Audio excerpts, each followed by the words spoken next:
A ver. Ok, jóvenes, entonces, como pueden apreciar, el día de hoy vamos a tratar el tema la República Aristocrática. Chicos, el tema es la República Aristocrática. Bien, a ver, un segundito.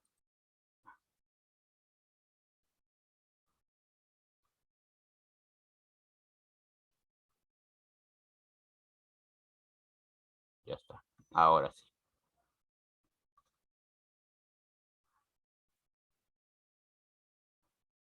A ver que se amplíe, por favor. Ya. Como pueden ver en la diapositiva, el tema es la República Aristocrática y también vamos a ver como tema el oncenio. En este caso, cuando hablamos del oncenio, vamos a hablar del segundo gobierno, bueno, también es el segundo, tercer, cuarto gobierno de Augusto B. Leguía, Augusto Bernardino Leguía. A ver, sin más, vamos directo a la clase, chicos. Como les estaba diciendo, vamos a hablar de la llamada República Aristocrática. Este periodo de nuestra historia, que dura 20 años en total, abarca desde 1899 a 1919. ¿Ya? Vamos a ver de qué se trata. Algunas características, primero las características básicas. Bueno, lo básico primero. Periodo que está caracterizado por el dominio político del partido civil y la oligarquía agroexportadora. O sea, va a haber un partido político que va a predominar y ese partido político se tiene nombre, se le conoce como el Partido Civil y predomina un grupo social, la llamada oligarquía agroexportadora. ¿No?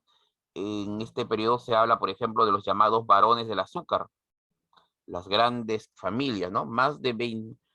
Poco más de 28 familias prácticamente eran dueños de la mayor parte del país.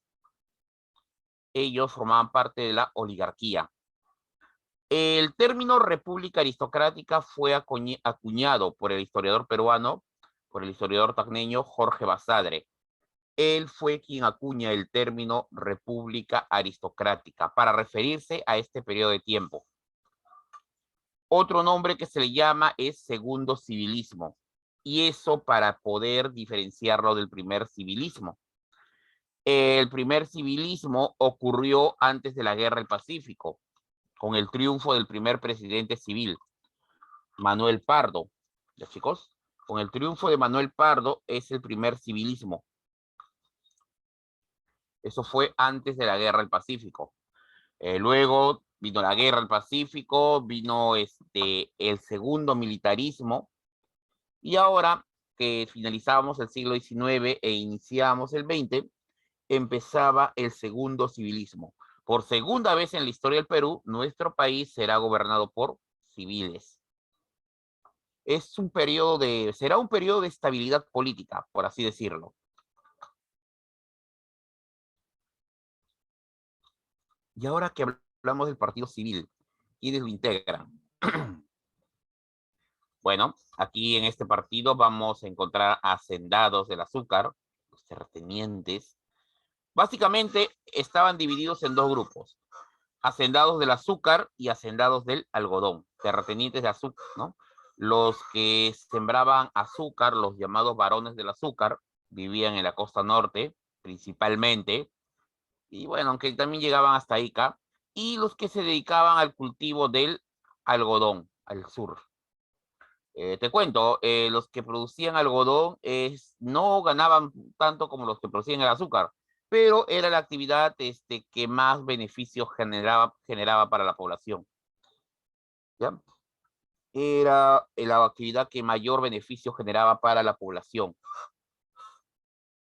Bueno, también tenemos, chicos, hay abogados, médicos, catedráticos e intelectuales que estaban empapados con las ideas del positivismo. ¿Qué es positivismo? Positivismo es una forma de pensamiento, ¿ya? Era una manera, de una filosofía, una corriente intelectual que había desarrollado en la Europa de finales del siglo XIX, y bueno, que incluso hasta el día de hoy ha llegado, el positivismo. Bueno, sigamos. Veamos ahora las características de este periodo. Número 1, dependemos del capitalismo inglés. Así es, mi estimado. El capitalismo inglés ha entrado con fuerza. Dependemos del capital inglés. Las concesiones han sido hechas a los capitalistas, a los industriales, ¿no? Y capitalistas ingleses. La banca, el comercio, la industria, las actividades extractivas como la minería, están en manos del capitalismo inglés. Nuevas actividades económicas de agroexportación, es decir, algodón y azúcar. Aparte se extrae el caucho y el petróleo, todo en manos de Inglaterra, recuerden. Predominio político del partido civil, esto ya lo hemos discutido desde el inicio. El partido civil tiene gran poder, lo controla todo. Controla el ejecutivo y el legislativo. Bueno, se supone que el judicial es independiente, pero en la práctica lo controla también. El partido civil tiene fuerza. Ha logrado copar los principales espacios políticos y deja sentir su influencia. El otro partido político es el Partido Demócrata. Chicos, el otro partido político viene a ser el Partido Demócrata. Este partido era el partido de oposición. Chicos, era un partido político de oposición. A ver, por favor, chicos, por favor, un segundito.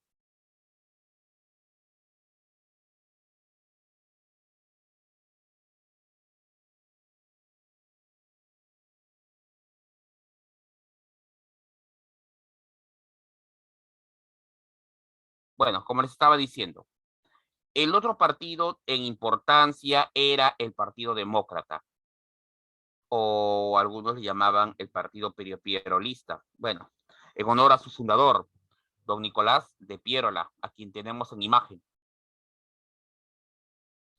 Se supone que era el partido de oposición. Bueno, sí lo era, pero compartía parte de, no sé, compartía el poder en cierto modo. Pero su presencia, mi estimado, a la larga, fue mermada. Cada vez perdía más y más influencia. ¿Ya? Su presencia política fue poco a poco eliminada. Poco a poco. Ya. Bueno, su presencia fue poco a poco eliminada. Más que todo por una serie de problemas internos. Y dada también la ambición de los miembros del Partido Civil, que llegaron a romper la regla de que debía ser no, que debía haber más partidos. Pero bueno, eso lo discutiremos más adelante. En este periodo de la República Aristocrática se inician los primeros movimientos obreros, el anarcosindicalismo. La imagen, toda la imagen que puedes apreciar, chicos, son los colores del movimiento anarcosindicalista de la época. ¿Ya? Por primera vez, las masas trabajadoras se han organizado y dispuestas a enfrentarse al patronato. Y sus armas serán originalmente ¿no? las huelgas, el boicot, sabotajes, todo eso serán las armas. Aquí en el Perú no será la excepción. Los trabajadores, la masa obrera urbana, ha empezado a organizarse, dispuesta a hacer reclamos, mejorar sus condiciones. Al inicio, mejorar sus condiciones. Su presencia se hará sentir poco a poco, irá creciendo. Sigamos. ¿Cómo era la sociedad en aquella época? ¿Cómo era la sociedad? Por un lado, tenemos a la oligarquía, es decir, a la clase alta. Eran familias aristocráticas, ¿no? De linaje. Sí, aunque eso no es gracioso, pero el de linaje. ¿No? Lo que pasa, chicos, es que miren, pese a que éramos una república, la élite, la clase alta, adoptó costumbres provenientes de Europa, de la vieja aristocracia europea. ¿Ya? Éramos una república marcada por el positivismo, ¿no? Supuestamente que era progreso, mirar hacia adelante, pero la élite mantenía las tradiciones de la corte señorial. Las familias aristocráticas hablaban de su linaje, de sus abolengos. Y chicos, repitieron las viejas taras que se habían dado en Europa. Por ejemplo, se formaron círculos cerrados. Las 28 familias, por ejemplo, se casaban, sus hijos se casaban solo entre ellos.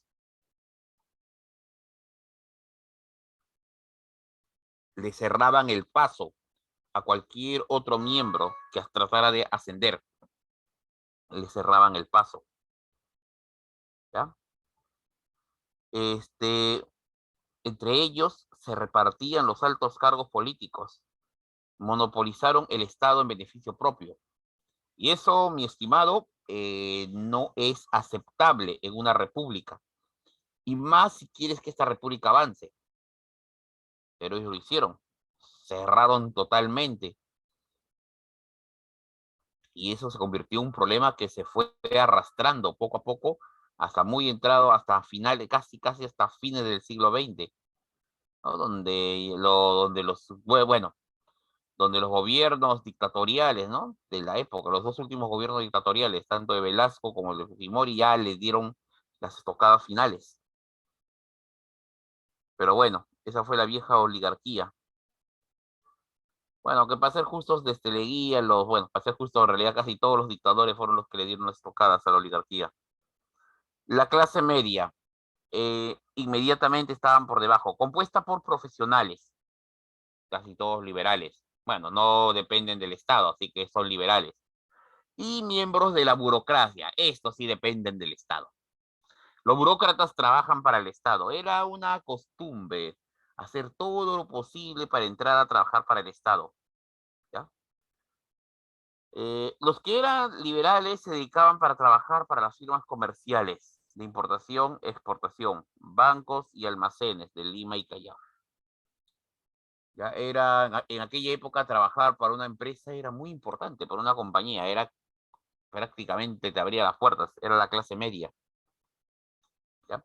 Todos aquellos que tuvieran un trabajo seguro, un ingreso asegurado, técnicamente formaban a pasar parte de la clase media, técnicamente. Luego viene el sector popular, tú sabes, el pueblo, ¿no? La población. Ahora, podemos dividir en dos grupos bien definidos, los que viven en el campo y los que viven en la ciudad. Por ejemplo, a ver, campesinos, artesanos, pequeños comerciantes, vendedores callejeros, huelga decir, ambulantes, obreros de todo tipo. Estos últimos viven en ciudad. Ahora, los obreros, en su mayoría viven en las zonas urbanas, sobre todo en Lima. Recuerda que el país era centralizado y todo se iba centralizándose en Lima. Así que la mayoría de los trabajadores, ¿no? Vivían en Lima. Claro, también en las ciudades de la costa. El otro sector que era amplio, mayoritario, era el de los campesinos, el sector rural. En este caso vamos a hablar de la población indígena, ¿ya? Que es víctima de explotación, maltratos, abusos, ignominia, en fin, pues la lista podríamos enumerar una larga lista. La población indígena podía dividirse entre los yanaconas, quienes eran los trabajadores en estado servil que vivían en las haciendas, los campesinos, ¿no? Y el resto, que eran campesinos libres, podían vivir en comunidades eh, que lamentablemente el Estado no les reconocía la posesión de sus tierras, lamentablemente. Tuvo que esperar hasta el siguiente presidente, hasta la siguiente fase. Algunos indígenas poseían pequeñas propiedades, pero eso no era óbice de que tuvieran algunos derechos. Sucede que los terratenientes tenían carta blanca.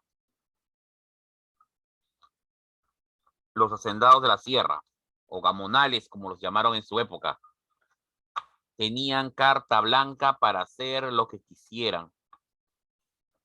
Para hacer lo que quisieran. ¿Ya? Víctimas de explotación, usurpación de tierras, quitaban sus tierras, en fin. Los hacendados o gamonales hacían lo que querían. ¿Por qué? Porque ellos son aliados de la oligarquía, aliados del partido civil. Habían llegado a un acuerdo tácito.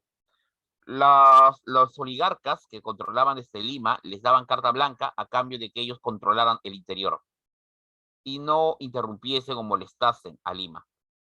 Era un acuerdo tácito. Pero veamos, ¿cómo era la economía en aquella época? Veamos. Centremos en algunas actividades. Ya el boom de caucho, el caucho. En este periodo aparece ya desde el siglo XIX, pero se consolida en el siglo XX. En el siglo XIX, durante el gobierno de Cáceres, durante el primer gobierno de Cáceres, se comienza a explotar el caucho. Chicos, ¿el caucho para qué se utilizaba? ¿Para qué crees que se utilizaba el caucho, jóvenes? ¿Alguna idea?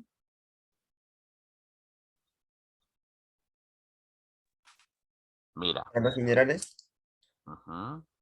El caucho se emplea para, por ejemplo, principalmente o mayormente para los neumáticos. Sucede que en el mundo se había desatado la segunda revolución industrial. La industria automotriz estaba cobrando auge. Los autos para moverse necesitan neumáticos. Y los neumáticos, o llantas, como quieras llamarlos, se hacen con de caucho.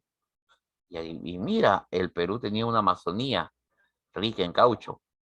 Y el Perú comenzó a vender caucho. Pronto aparecieron personajes especializados en la extracción del caucho y en la venta, ¿no? Los varones del caucho, Fiscarral, el rey del caucho. Hasta ahí todo bien. Explotaban un recurso natural que antaño no le daban importancia. Es más, la extracción de caucho no dañaba al ecosistema, dado que ni siquiera tumbabas el árbol, solo le hacías un par de cortes al tronco y de ahí extraías la savia, ¿no? La savia, que era el caucho. Hasta ahí entendible. El problema, chicos, va a ser el aspecto social, ¿no? Desde 1880, Europa y Estados Unidos demandaron alta cantidad de producto del caucho de Perú y Brasil. Perú y Brasil eran los que poseían el caucho, ¿ya? Y el caucho se obtenía de los árboles, de un tipo de árbol, al cual se le hacía unos cortes y la savia que caía ¿no? Era almacenada. Ahí puedes observar los cazones, los cuencos donde almacenaban la savia, cómo se expandía y se formaba una especie de bolas de caucho natural. Y eso era lo que exportaba el Perú. El problema, mi estimado, radica en que, bueno, más que todo el aspecto social. La imagen que están viendo es una fotografía de inicios del siglo XX. Se contemplan a nativos de la Amazonía.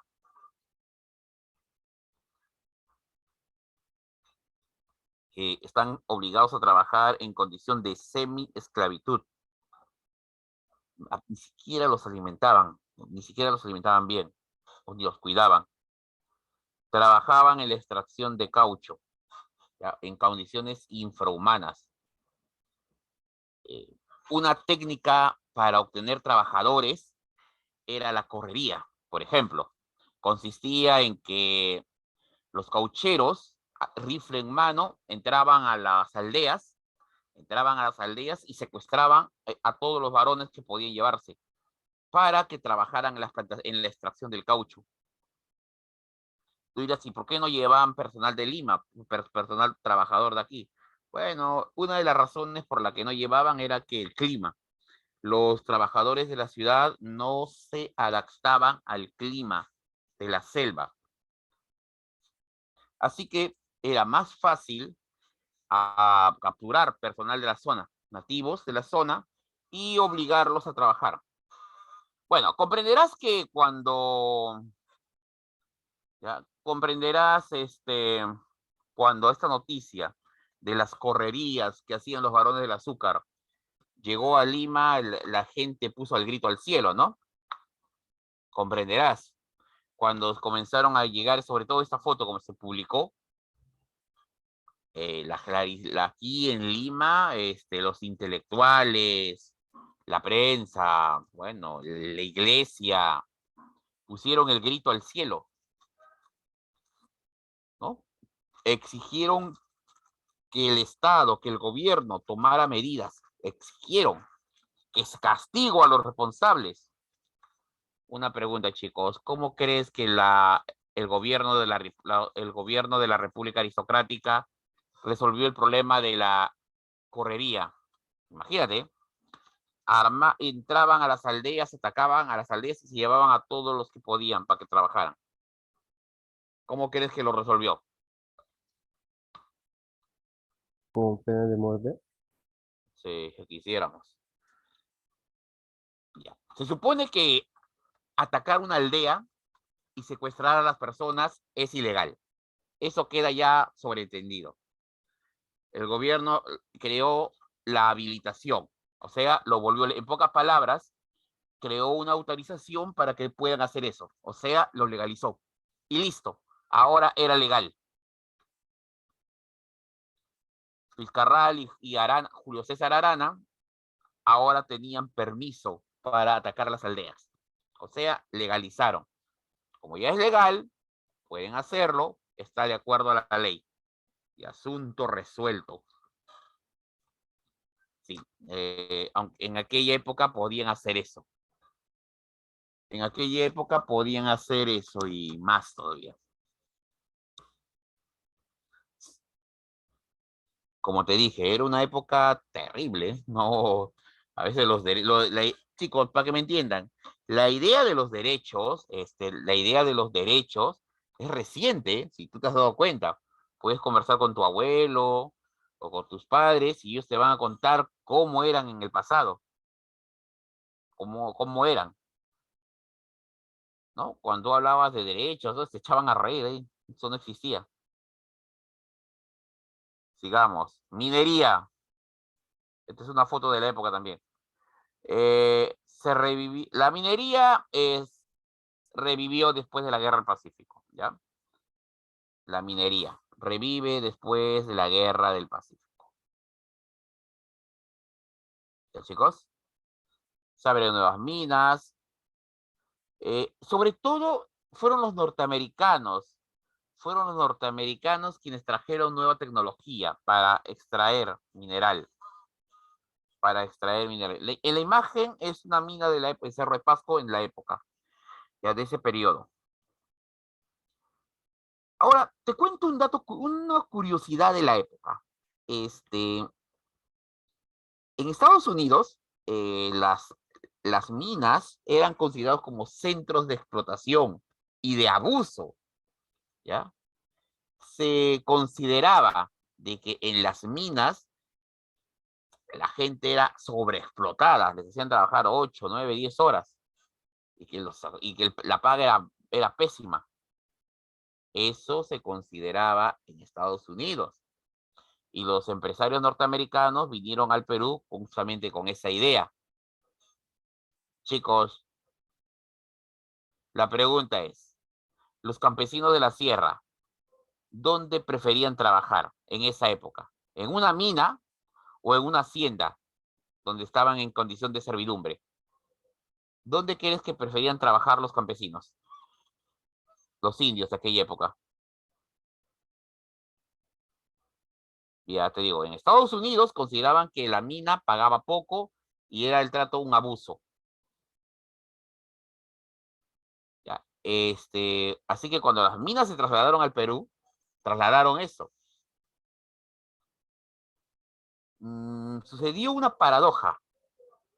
Y justamente esa paradoja fue producto y esa paradoja fue discutida por Víctor Raúl Aya de la Torre y José Carlos Mariátegui y lo discutirían.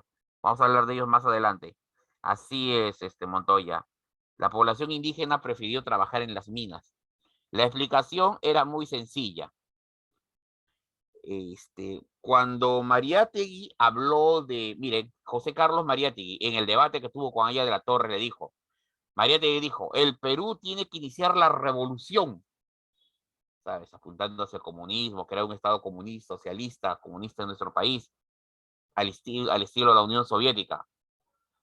Aya de la Torre dijo que no, no podemos hacer una revolución en el Perú, todavía no. O sea, no, Aya no estaba negando la revolución, simplemente le dijo que todavía no. ¿Por qué?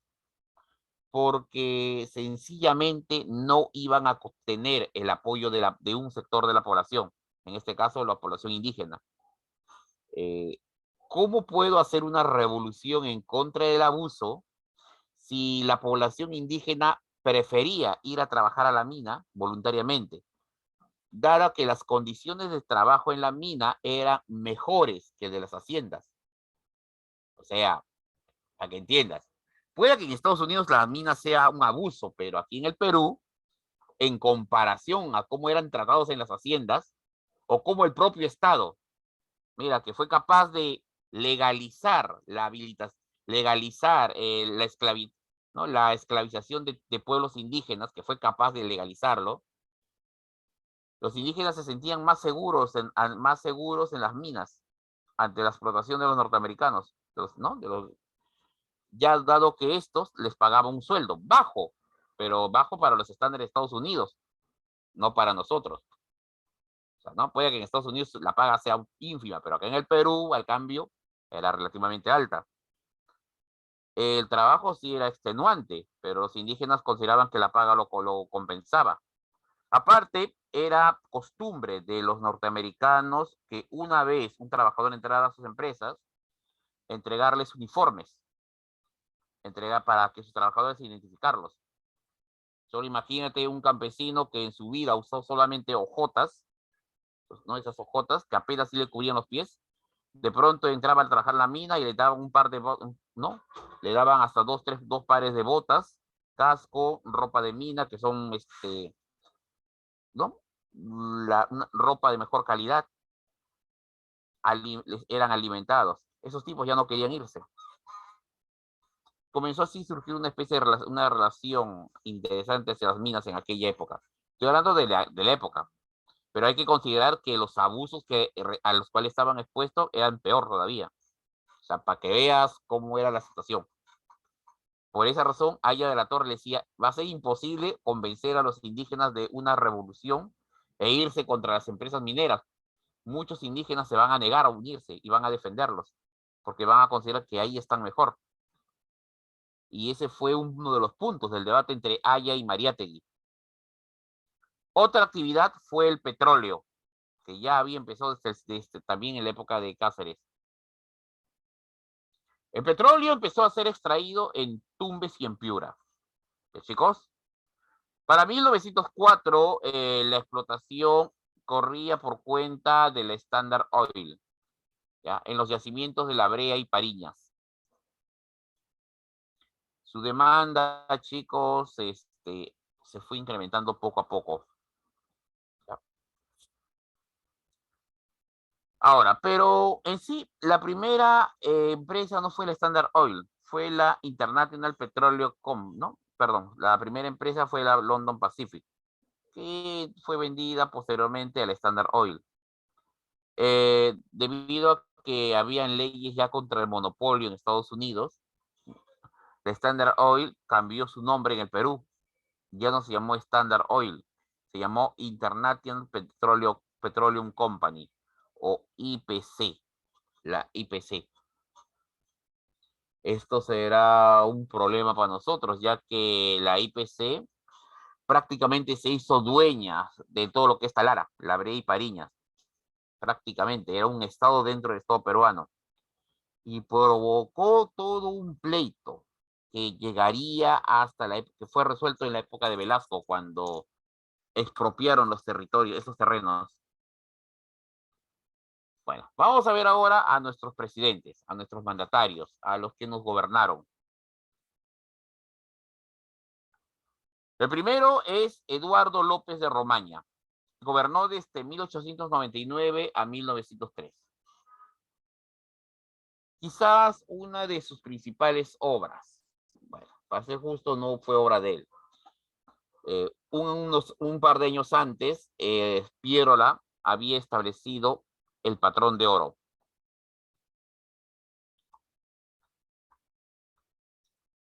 Así es. Piérola había establecido la libra peruana o patrón de oro, como lo llamamos aquí. Y como su nombre lo indica, era una moneda de oro. ¿Ya, chicos? Fue en el gobierno de López de Romaña cuando se consolidó el uso de esta moneda. Una moneda de oro, mis chicos, que el Perú tenga una moneda de oro, habla muy bien de nosotros. Era una moneda fuerte, estable. Y al ser de oro, esta moneda se defendía sola. Aceptada en todas partes del mundo. Bueno, nadie rechaza una moneda de oro, ¿no? Se promulgan los códigos de comercio, agua y minería. La idea era fomentar el comercio, la minería y la agricultura. ¿Ya? El comercio se hace un poco más libre.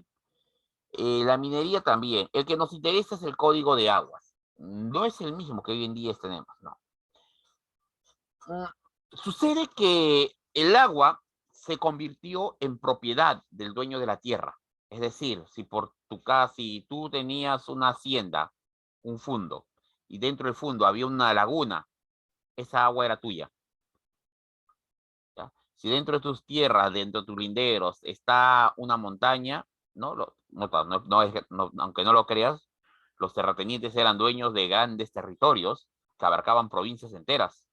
Así que obviamente esto incluía Ciese, esto incluía los cerros, cumbres, en fin, fuentes de agua. Se supone, y todo eso pasaba a ser propiedad del terrateniente. Hoy en día eso no es así. Hoy en día el agua es propiedad del Estado peruano. Eso viene desde la época de Velasco y nadie se ha atrevido a hacer ningún cambio ahí. Bueno, sigamos. La Cerro de Pasco Mining Company realizó su actividad en Logroña. Chicos, estas compañías mineras llegaron a construir sus propios ferrocarriles. Construyeron sus propios ferrocarriles. Construyeron sus propios ferrocarriles para extraer, para que veas lo poderosas que eran. Tenían ferrocarril propio. Lo que puedes apreciar aquí, chicos, es una acción de la Cerro de Pasco Mining Company. ¿Ya? Es una acción. Estos documentos eran vendidos en las bolsas de valores. Se vendían en las bolsas de valores. Tenían un valor monetario muy alto.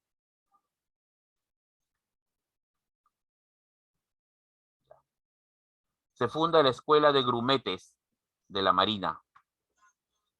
Bueno, así termina. Estos son los principales hechos del gobierno de López de Romaña. El siguiente presidente es Manuel Candamo Iriarte. Y como puedes observar, apenas gobernó un año. Es más, ni siquiera gobernó un año, apenas gobernó unos cuantos meses, 6 meses a lo sumo. Desde 1903 a 1904, Manuel Candamo Iriarte. El hombre fue elegido por mayoría, por amplia mayoría. Era candidato único. Sí, sí, aunque no lo creas, eso era legal. En aquella época, ser candidato único y presentarte a elección era legal, mi estimado. Era legal. ¿Ya? Pero ¿cómo es que llegamos a esa situación? Bueno, sucede que el Partido Civil era muy poderoso y controlaba todas las instituciones del Estado, entre ellas con los colegios electorales, que eran los que llevaban a cabo las elecciones. De más está decir que que ellos iban a hacer lo posible para que siempre ganara el Partido Civil. Harían todo lo que estuviera en sus manos. Por esa razón, Nicolás de Piérola, que se había presentado como candidato, se da cuenta que no va a ganar. Era popular, pero el Partido Civil controlaba el colegio electoral. controlaba todo el colegio electoral y no lo iba a permitir. Así que Piero la dijo, ¿saben qué?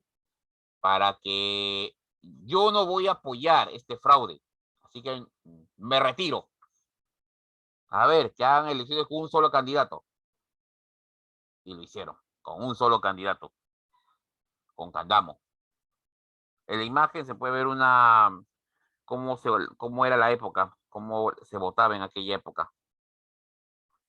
Bueno, Candamo, esta es la mesa electoral de 1903. Bueno, lo cierto, mi estimado, es que gana Candamo. Así, de simple, gana Candamo y se acabó. No se discute, no hay nada ya. Sí, yo sé que hoy en día eso sería ilegal, pero créeme, no sería la primera vez. Acá en el Perú, eso sería más bien la costumbre, la norma. ¿Ya? Lo que en otros países hubiera sido un escándalo, acá era algo normal.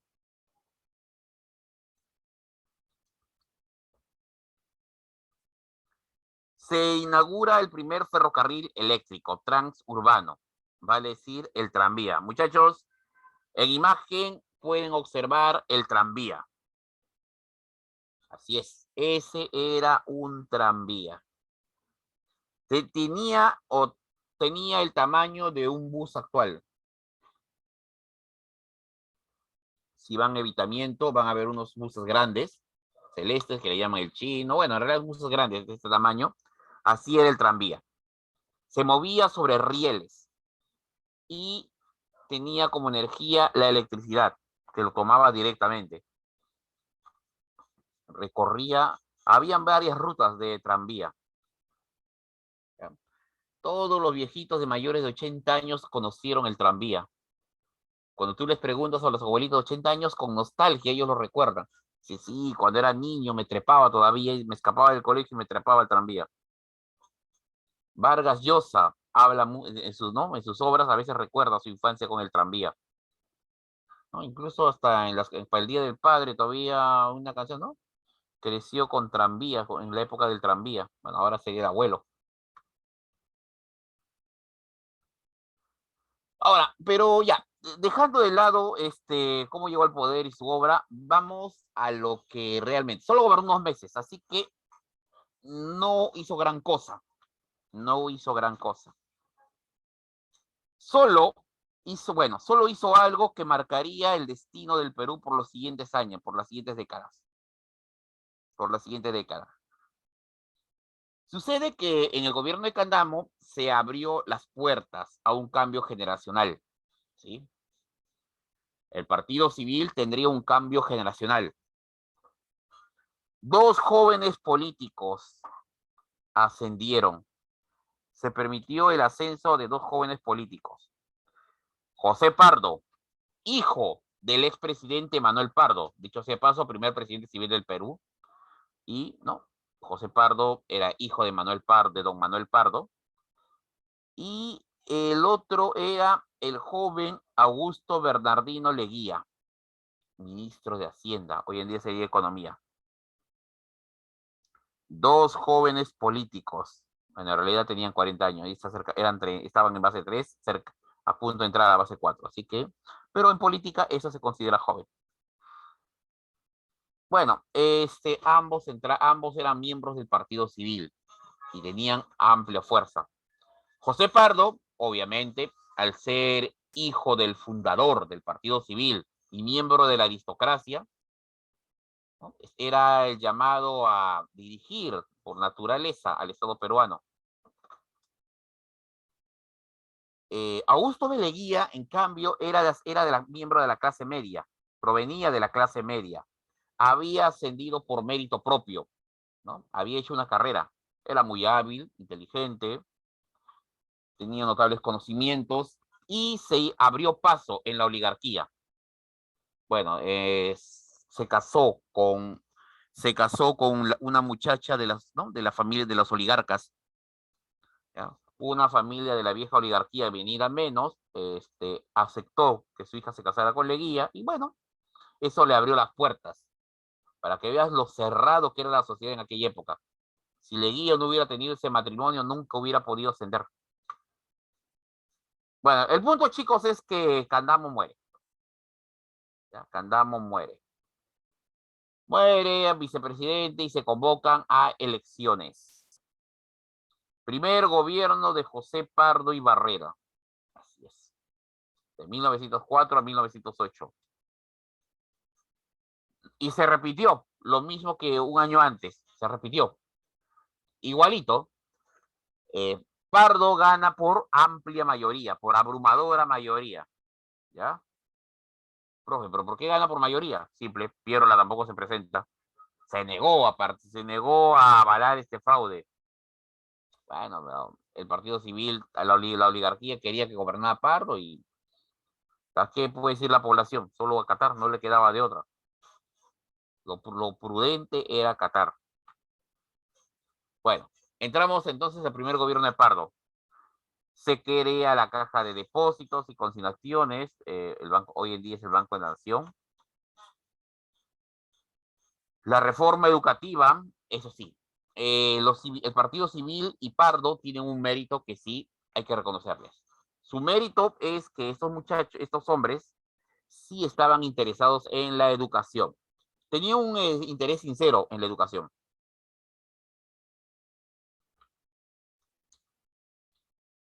Decretaron que la primaria sería gratuita y obligatoria y estaría a cargo del gobierno central, tal como está hoy en día. El problema era que no habían muchos colegios y si lo sabían no había muchos profesores. ¿Ya? A veces sucedía. Pardo se encargó en fundar colegios a diestra y siniestra, sobre todo de nivel primario, pero pronto cayeron en cuenta de que no había muchos profesores. Así que, caballero, si no hay profesores, tenés que empezar a formarlos. Por eso se creó la Escuela Normal de Varones, vale decir, el lugar donde se van a formar los futuros profesores. Se permitió el ingreso de las mujeres a la universidad. Así es. En la época de Pardo, las mujeres pueden por fin ingresar a la universidad. Nota, ya anteriormente, en el siglo XIX, en el gobierno de Cáceres, una mujer, ¿no? Ya había Rosa León, no, Rosa Ladrón de Guevara, ya había ingresado a estudiar a la Universidad del Cusco. En el Cusco ya había estudiado. De hecho, había sido la primera mujer en estudiar. O sea, una generación antes ya había habido mujeres en la universidad. Pero ellas entraban pidiendo permiso al rectorado, o sea, todo un trámite. Aquí la novedad es que las mujeres ya no harían un trámite, sino simplemente se presentarían al examen, por así decirlo, y ahí se vería si ingresan o no. Entonces, se les otorga el derecho a ingresar a estudiar en la universidad. Ahora sería generalizar. Cualquier mujer tendría el derecho a rendir examen e ingresar a la universidad. Ya, esa es la parte educativa. La parte social, en este caso, los trabajadores. Las quejas que Pardo recibió quejas. Bueno, era obvio, ¿no? Era obvio que el hombre iba a recibir una serie de quejas por parte de los trabajadores. Pedía mejores condiciones laborales, en fin, ya, tú imagínate las quejas que habían.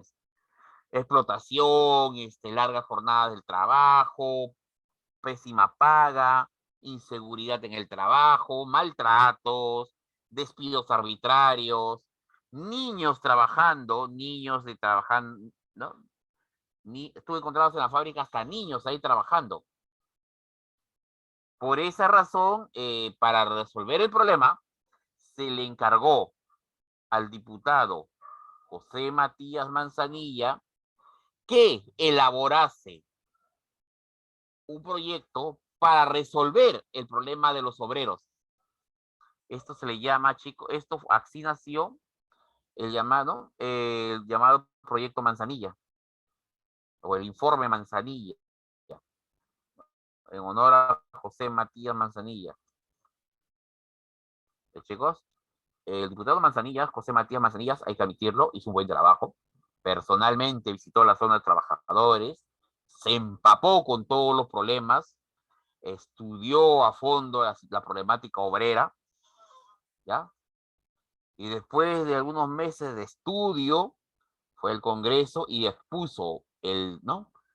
el problema, pero también la solución. ¿No? Mira, lo eficiente del hombre expuso el problema, pero también expuso la solución al problema.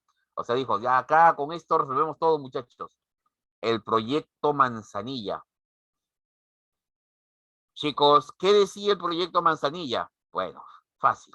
Número uno, reducir la jornada laboral, ¿no? De 12, 14 horas a solo 8, de lunes a sábado. El domingo debía ser considerado descanso, o en su defecto, un día a la semana. Incremento salarial, aumentar la paga de los obreros, que ya no son unas sumas irrisorias, no es una suma real, aceptable. Derecho a la salud, ¿no? Seguridad ante los despidos. O sea, los beneficios que hoy en día sabemos que existen, Manzanilla, adelantándose a su época, lo planteó. En pocas palabras, Manzanilla salió defendiendo a la masa obrera, a la masa trabajadora. Ese fue su proyecto. El tipo sí luchó por el proyecto. ¿No? Una pregunta, jóvenes.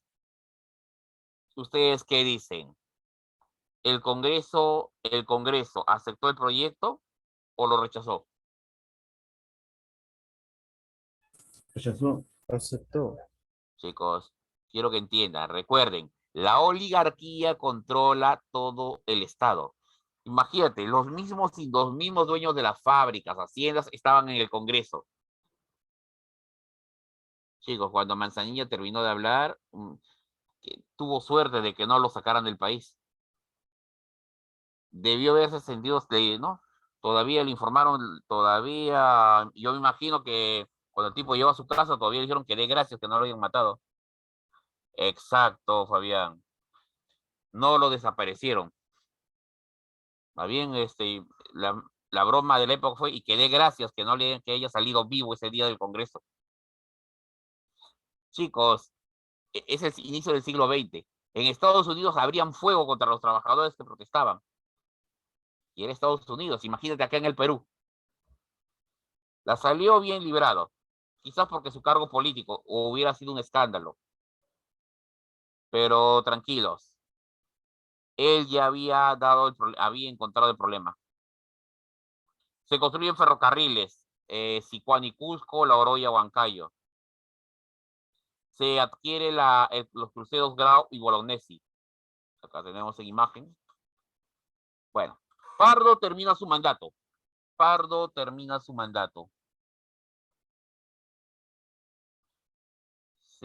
Así es, joven. El proyecto Manzanilla fue adelantado a su época.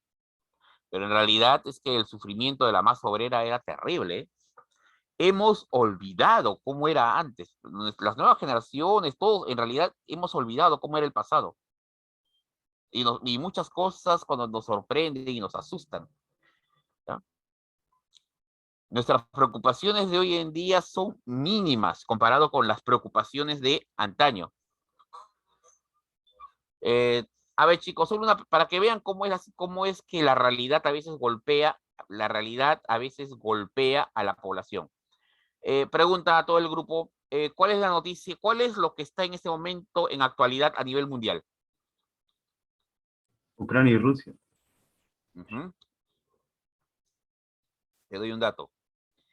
Una semana antes, unos días antes, 2 días antes, o un día antes, incluso un día antes de la invasión rusa a Ucrania, ¿cuál era la mayor preocupación de los jóvenes en Europa?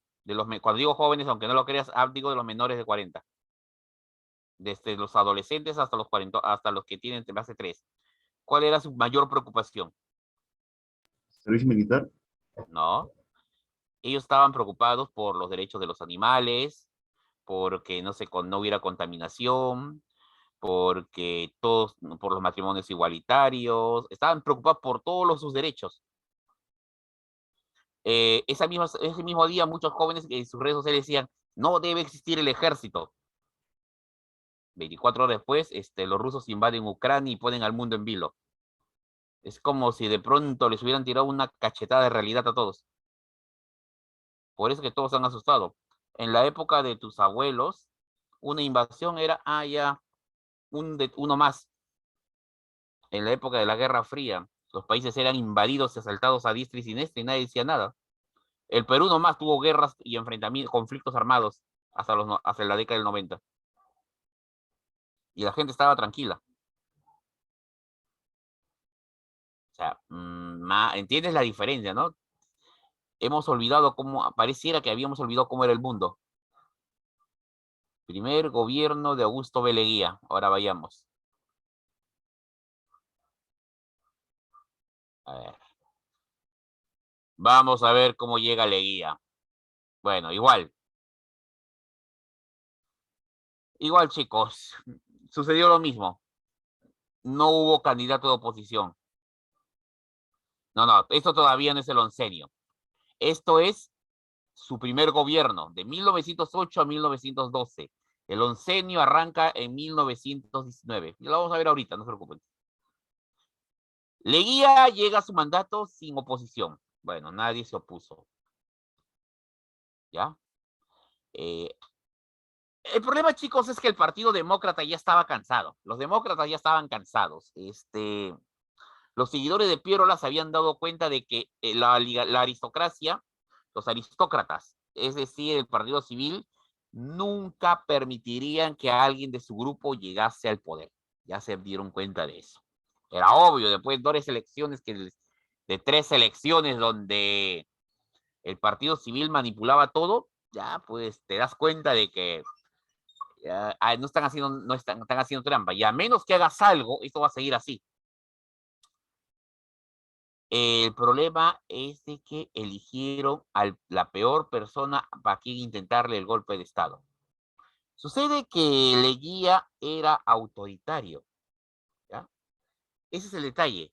Leguía era un autoritario.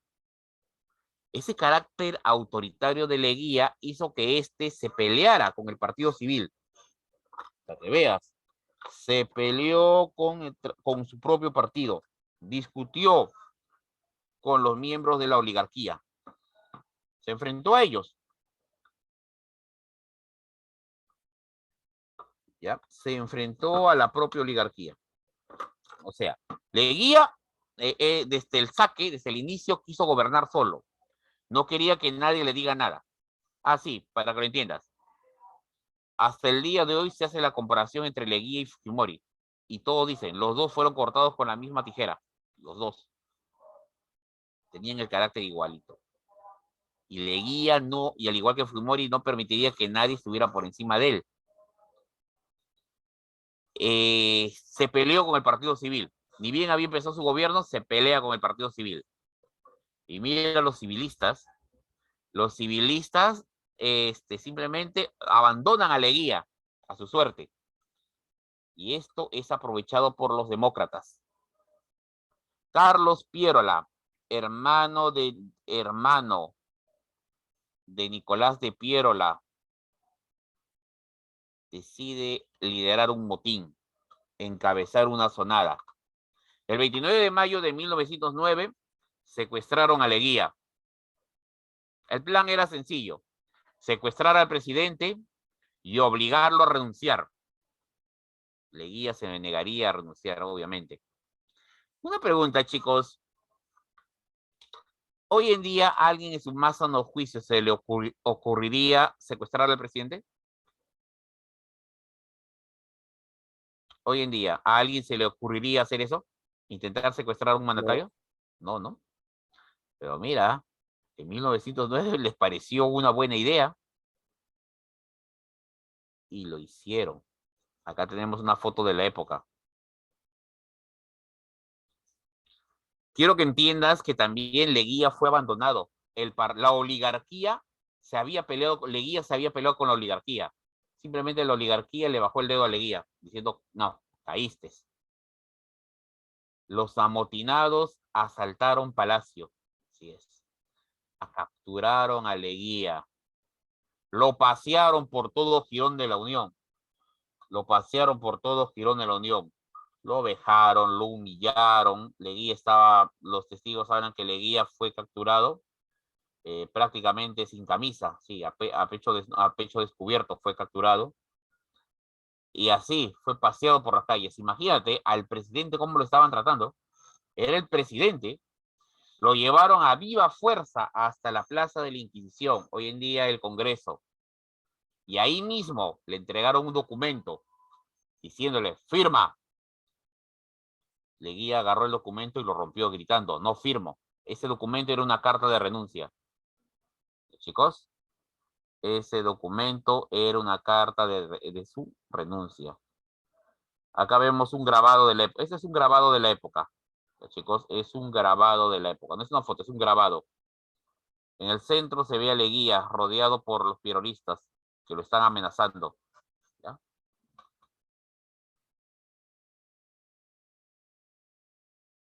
¿Ya?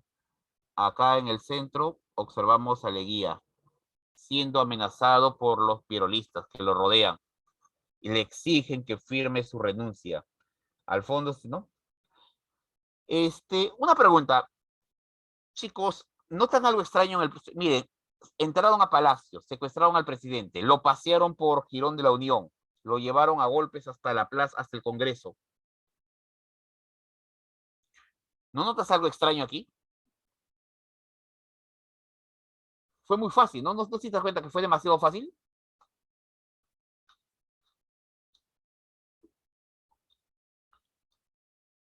La pregunta, ¿y el ejército? Como si nadie lo quisiera.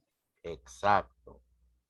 Los historiadores concuerdan que todo parece indicar que la oligarquía quería deshacerse de Leguía. Bueno, y conociendo lo que hizo Leguía después, y sabiendo cómo era el carácter de Leguía, tampoco podemos culpar a la oligarquía.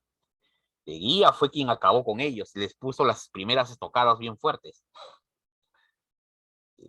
Chicos, eh, esto sucedió en la mañana, a 10 de la mañana, 8, 10 de la mañana, 9, 10 de la mañana. La verdad es que las horas del tiempo y dada la confusión de la época, los registros no están muy confusos, pero sabemos que fue en la mañana. Una cosa es cierta, ya eran las 3, 4 de la tarde, todavía estaban en la Plaza de la Inquisición y Leguía estaba siendo conminado a que renuncie. El tipo no iba a renunciar. El tipo no iba a renunciar. La pregunta es, ¿y el ejército? ¿Dónde está? Chicos, todo parece indicar que las órdenes eran que las tropas no se movieran. Ahora, una pregunta, jóvenes. ¿Por qué Leguía no quería firmar su renuncia? Si tú eres tú eres el presidente y estás siendo amenazado por una turba, secuestrado por una turba y te exigen que tu renuncie, que firmes tu renuncia, ¿por qué no es prudente firmar tu renuncia?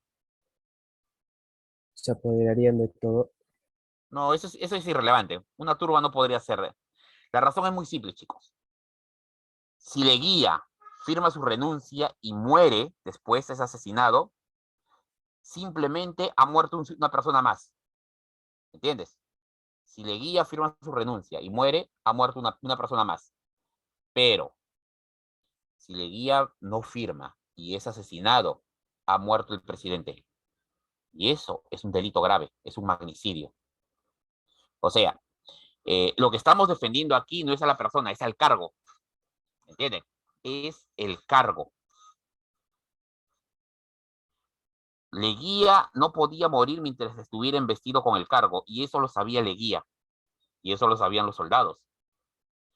No sé, pero imagínate tú vivir en esa época y estar en el cuartel de los Barbones. Tú sabes que de los Barbones al Congreso está cerca. Imagínate que ustedes son los soldados y se enteran de que Leguía sigue vivo. Una pregunta, chicos. Si el presidente muere, es asesinado por los pierolistas, ¿cómo creen que van a reaccionar las guarniciones que están fuera de Lima? Las tropas que están fuera de Lima, ¿cómo van a reaccionar cuando se enteren que el presidente ha sido asesinado y ustedes no han hecho nada por defenderlo?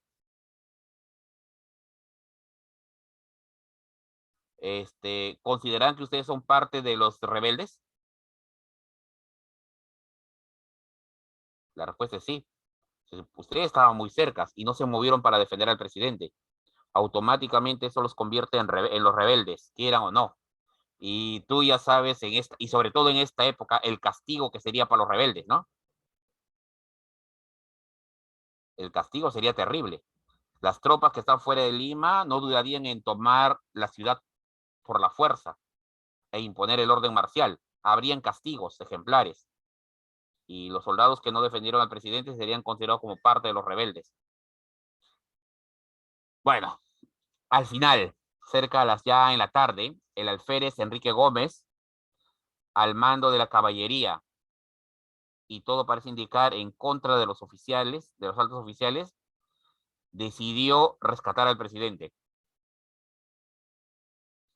La caballería llegó al Congreso, llegó hasta la Plaza de la Inquisición, ¿ya? Los soldados llegaron hasta la Plaza de la Inquisición.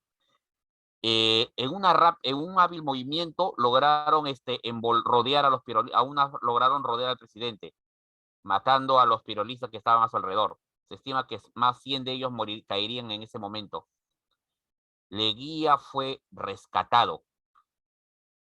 Leguía fue rescatado y llevado al cuartel de los Barbones, escoltado por la tropa. Mi estimado, conociendo cómo es Leguía, ¿hubo represión? ¿Tú qué dices? ¿Hubo represión o no hubo represión? Sí. Sí, claro que lo hubo. Los ancianos, cuando era niño, los ancianitos de esa época contaban que las descargas del pelotón de fusilamiento se escucharon todavía.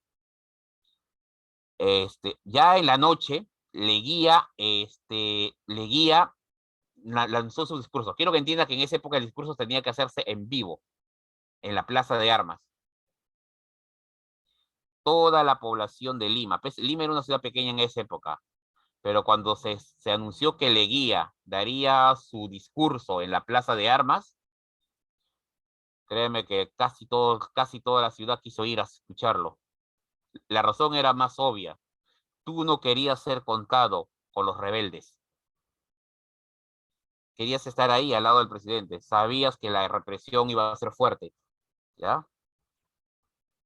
Proceso político. ¿Ya? Decenas de detenidos fueron enviados a prisión. ¿Ya? Hubo prisioneros. Acá tenemos una foto donde están los reos. Bueno, estos tuvieron suerte. Solo los mandaron presos. Meses después, Leguía dio una amnistía. Les perdonó. Pero eso sí, Leguía se fue no tanto contra el Partido Demócrata, se fue contra el Partido Civil. El Partido Civil se dividió entre los que van a ser leales a Pardo y los que estarán leales a Leguía a partir de ahora. De hecho, Leguía crearía su propio partido. En su gobierno hubo también problemas fronterizos con Colombia y Ecuador. Chicos, con Chile tuvimos el llamado incidente de la Corona. Con Bolivia se firmó el tratado Polo Bustamante. Y con Brasil el tratado Velar Río Branco. Ese territorio que ves de verde, mi estimado, el Acre se lo dimos a los brasileños. ¿Ya? Entonces, firmamos tratado Polo Bustamante con Bolivia y Río Branco Río Branco. Se dio impulso a la producción de azúcar y algodón. Y se concedió apoyo a los colonos para que exploten el caucho en la Amazonía, es decir, trabajadores libres, gente que fuera a vivir a la selva. Leguía en su primer gobierno aprobó la ley número 1378 sobre accidentes de trabajo. De los 10 puntos del proyecto Manzanilla, Leguía aprobó uno. Crearon el Conservatorio de Música, en fin. Así termina su primer mandato de Leguía. Y asciende el gobierno de Guillermo Billinghurst. El siguiente presidente es Billinghurst. Billinghurst no era del Partido Civil, era demócrata en realidad. Era miembro del Partido Demócrata, sí, así es. Dado que Leguía era quien gobernaba ahora, obviamente Leguía no iba a permitir las trampas. Así que el Partido Demócrata tendría una oportunidad en manos de Billinghurst. Pero había un problema. Aún así, el Partido Civil trató de hacer las suyas y evitar que Billingur ganara. Ellos querían que ganara Aspíllaga. A Billingur se le llamó Pan Grande. Ese fue su operativo. ¿Ya? Billingur fue el primer político populista, el primero que logró el apoyo de las clases populares. ¿Ya? El primero que llegó. Los obreros lo apodaron Pan Grande, en alusión de que él prometió de que el pan incrementaría su tamaño y que habría un abaratamiento de alimentos. Ahora, Billingur eligió que los comicios fueran anulados. Unos problemas que hubo, habían noticias de fraude. Y mire lo que hizo, y en una hábil jugada, pidió que sea el Congreso quien decida al nuevo presidente. Obviamente el Congreso aceptó. El Congreso estaba controlado por el Partido Civil, así que ellos aceptaron la propuesta de Billingur. Lo que no se dieron cuenta, jóvenes, es que Billingur lo había planeado, estaba todo planeado. El día de que el Congreso iba a elegir al presidente, las masas trabajadoras se presentaron en la plaza, lo que hoy en día es Abancay y alrededores. Miles de trabajadores se presentaron ahí. Oh, imagínate. Y no estaban contentos. La masa obrera, la masa trabajadora, el pueblo, querían que Billingur ganara, sea el presidente. No querían que gobernara el Partido Civil. Querían que gobernara Billingur. Adentro, el Congreso. Imagínate a los congresistas, ¿no?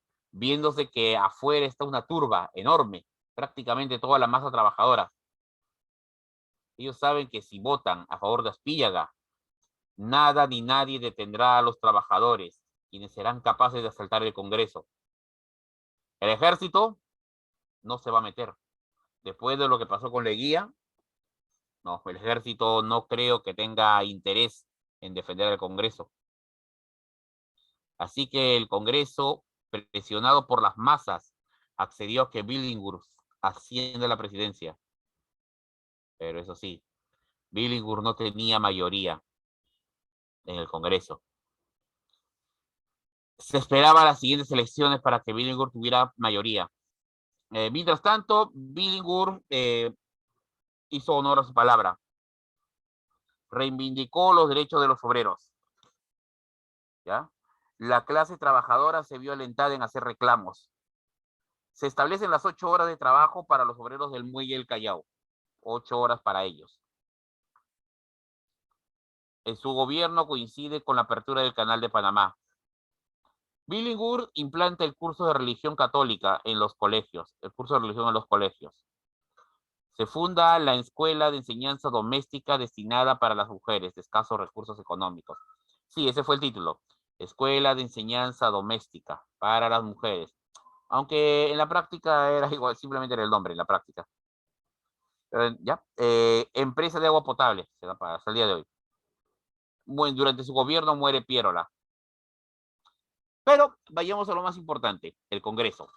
El Congreso está furioso con Billingur. Billingur ha autorizado que los obreros puedan protestar, la ley de huelgas, ha legalizado las huelgas. El Congreso se enfrenta a Billingur. El Congreso se enfrenta a Billingur. Chicos, todo parece indicar que el Congreso está dispuesto a propiciar un golpe de Estado y caer y tumbarse a Billingur. Y el golpe de Estado se daría.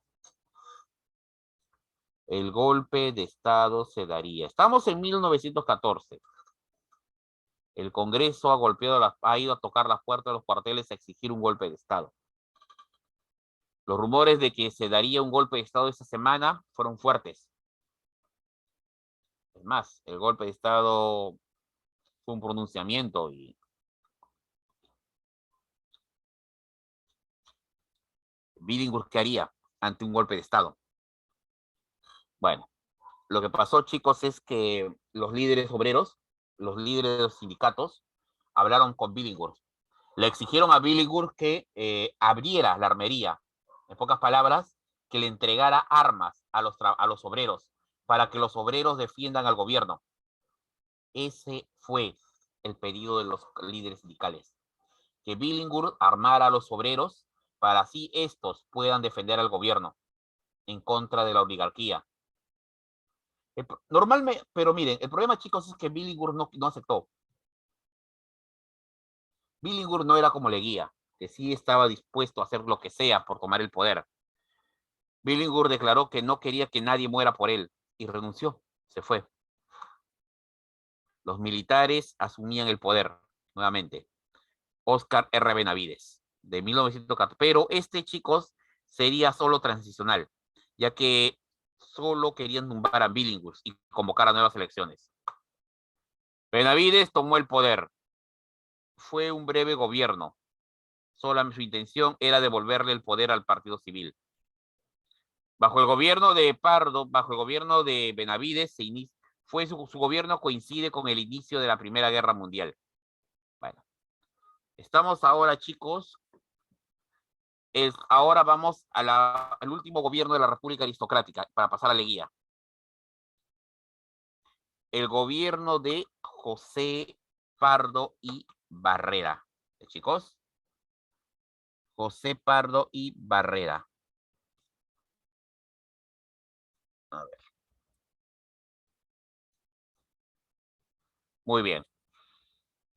Por segunda vez, Pardo asumiría la presidencia. Por segunda vez. Como les dije, su gobierno coincide con la Primera Guerra Mundial. Su gobierno coincide con la Primera Guerra Mundial. Las consecuencias de la guerra, chicos, fueron imprevisibles. Y tuvimos que hacer frente a ella. La libra peruana, que era la moneda de oro, simplemente desapareció. Simplemente, así de simple, desapareció. Rápidamente pasamos a usar los billetes fiscales. Papel moneda. Además está decir que la gente no quería aceptar. La gente no quería aceptarla, pero no quedaba de otra. Lo bueno es que las exportaciones se incrementaron. Comenzamos a vender más. Se triplicaron los beneficios agroexportadores y de las empresas mineras. El problema es de que debido al alto precio que alcanzó la materia prima, muchos terratenientes optaron por cultivar algodón o caña y ya no alimentos o productos para llevar. Esto hizo que el precio de los alimentos se incrementara. ¿Ya? Para tranquilizar a la masa trabajadora, el presidente Pardo decretó las 8 horas de trabajo para todos. Billinghurst había dado 8 horas solo para los trabajadores del Dársena. Pardo dio 8 horas a todos. La razón es de que, bueno, dado que había un incremento de exportación, había mayor riqueza, así que no había razón alguna.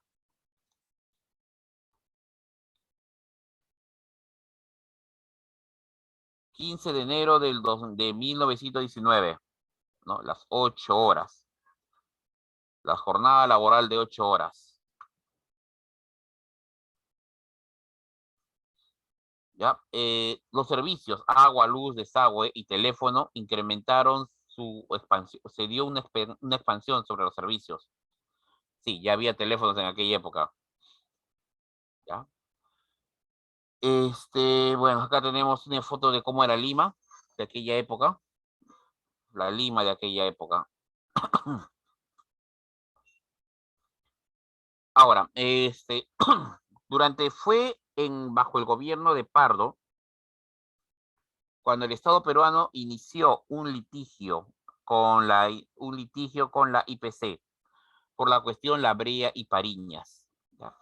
Esto sería sometido a arbitraje internacional. Bien. Ahora, a nivel internacional, lo de siempre, problemas con Chile, dado a la chilenización que había en Tacna y Arica, ¿ya?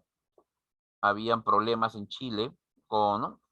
Peruanos fueron expulsados de Tacna, en fin. ¿Ya, jóvenes? Bueno, aquí vemos en imagen, habían grupos paramilitares pro-chilenos, chicos, que vivían en Tacna. O sea, había gente que vivía en Tacna y en Arica que querían que esos territorios pasasen a manos de Chile permanentemente. Y otros que no. Al final, esto se deslizaría en el cambio, esto se va a llevar al campo, ¿no? Al campo diplomático. Otro hecho del gobierno de Pardo es libertad de culto. Ya, jóvenes, libertad de culto. Es decir, si bien es cierto, la religión oficial del Perú en aquella época era la católica, se permitía cualquier otro culto, todo culto era respetado. Un hecho dramático en aquella época es la rebelión del coronel Teodomiro Gutiérrez, o Rumimaki, en Puno. ¿Ya, chicos? Para que me entiendas, esta rebelión, a ver, en realidad ya había estallado varias rebeliones en Puno, una serie de insurrecciones. En contra debido a causa de los abusos cometidos por los gamonales, por los hacendados. Los campesinos se habían levantado en armas. Para aplastar la rebelión de los campesinos, el gobierno le encomendó la misión al coronel Teodomiro Gutiérrez. Teodomiro Gutiérrez llegó a Puno con las órdenes de aplastar la rebelión de los obreros. El hombre, lejos de aplastar la revuelta, terminó encabezándola. Se cambió de nombre. Teodomiro Gutiérrez ya no sería llamado Teodomiro Gutiérrez, sino Rumimaki. ¿Ya, chicos? La rebelión de Rumimaki se expandió por Puno, pero más a la zona boliviana.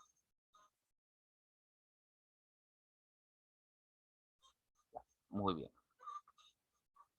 Al final, la rebelión sería aplastada. Los hombres que fueron enviados a reprimir la revuelta informaron que el coronel Gutiérrez murió. Aunque eso no fue creíble. Eso no fue creído, no fue muy creído por del todo. Lo cierto es que la rebelión con todo llegó a su fin. Pero estos jóvenes marcaba, ¿no? nos indica cuál era la situación de la época. Bien. Elecciones presidenciales 1919.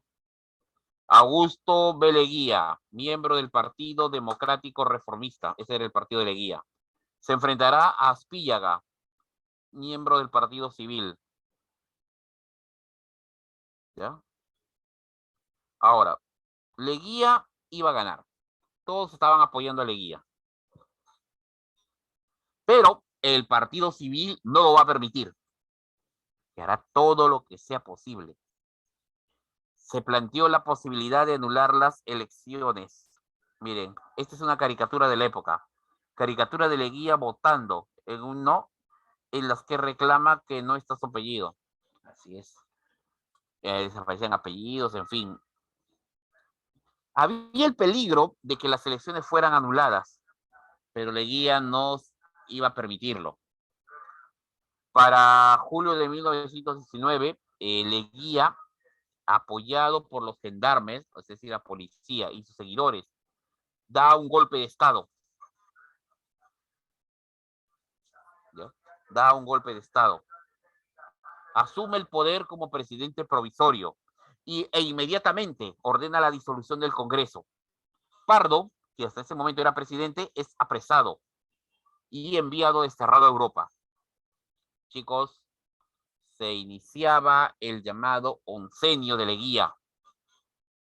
Ya se llamaba. Pero antes de continuar con el oncenio, vamos a dejar de compartir, por favor, y nos vamos a las preguntas. Nos vamos a las preguntas, mi estimado. A ver, vamos a ver que habrá las preguntas.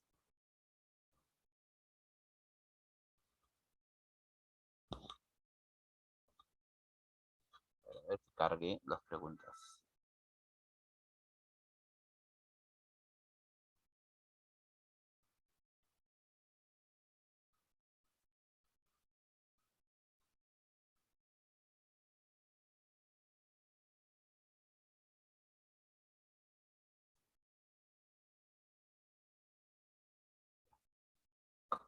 Ok, vamos a ver qué habrá.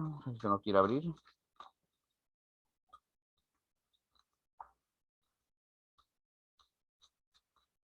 Ya está.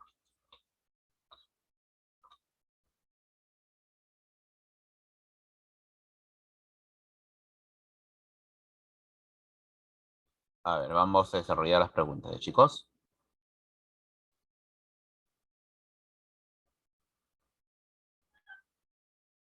Ya está. A ver, vamos a las preguntas del día de hoy.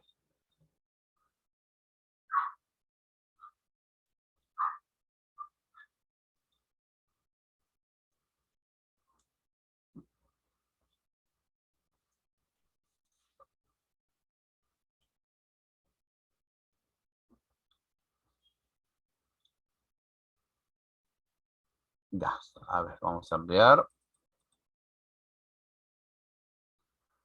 A ver, uno. Son rasgos característicos de la República Aristocrática, término utilizado por Jorge Basadre Gutmann. Relativa paz social, emergencia del civilismo, estabilidad política. Bueno, mi estimado, sí había relativa paz social, relativa, o sea, no es que había paz, simplemente era relativa, pero había. Reemergencia, ¿vuelve a aparecer el civilismo? Claro que sí, ¿no? Y cierta estabilidad política también. En pocas palabras, la respuesta es la D. ¿Ya? No se vincula al primer gobierno de Pardo. A ver, la primera huelga sindical, se presenta el proyecto Manzanilla, realiza cambios importantes de educación, no, si lo hace. De que se preocupa por la educación, lo hace. Proyecto Manzanilla, ya te dije lo que pasó y ya te dije, casi lo votan al pobre hombre. La primera huelga general o federación de panaderos, chicos, a ver. Me había olvidado decirte, chicos, la primera huelga fue en el gobierno de Leguía, en el primer gobierno de Leguía, ¿ya? Esto fue en el primer gobierno de Leguía, la B. Ya. Tras el paro de 1900, general de 1911, la ley de accidentes de trabajo, ¿ya? Ello significa que los empleados, a ver, se establece la ley de accidentes de trabajo. Los empleadores pagarán un seguro a cada trabajador para solucionar el problema. Solo se obliga a los empleadores a poner orden para evitar accidentes. El gobierno manipuló una tendencia fascista, ¿no? Empleadores se ven obligados a indemnizar a trabajadores, pagan un seguro. Esto es una ley. Te digo algo muy curioso, mira, para que esto te puede parecer curioso, hasta gracioso, pero cuando se estableció que debían pagarse los seguros. Al comienzo nadie quería, pero cuando descubrieron que era un negocio, se aceptó rápidamente. Se convirtió en un derecho cuando se dieron cuenta que podía ser negocio. ¿Ya? Promulgación de las 8 horas emitidas por primera vez solo favoreció a los trabajadores. Esto fue con Billinghurst. Billinghurst le entregó las 8 horas por primera vez a los trabajadores del muelle y el Dársena del Callao. La siguiente pregunta, a ver, este es un texto.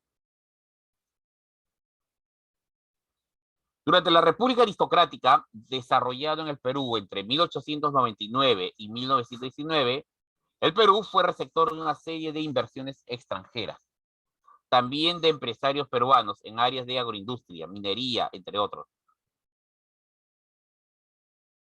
Ello engrosó el número de trabajadores industriales o proletariado, que bajo la tendencia ideológica anarquista se fueron organizando en gremios, sindicatos, generando huelgas, paros generales, exigiendo derechos, reivindicaciones sociales, siendo el principal derecho exigido y conseguido recién a fines de este periodo histórico.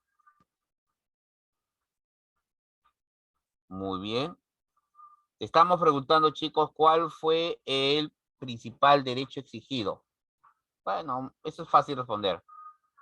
Masificación de educación, no. Seguro social tampoco. Ley del salario mínimo vital para indemnizar a los trabajadores. El movimiento se centró en esto, en 8 horas. Todos se centraron en las 8 horas de trabajo. 6. Un cambio significativo en la vida política durante el oncenio. Ya, a partir de las 6 ya vamos a ver al oncenio de Leguía. Ya, mi estimado, así que esto lo veremos en la etapa conocida como el oncenio. Dejamos de compartir y vamos de nuevo a la diapositiva del oncenio.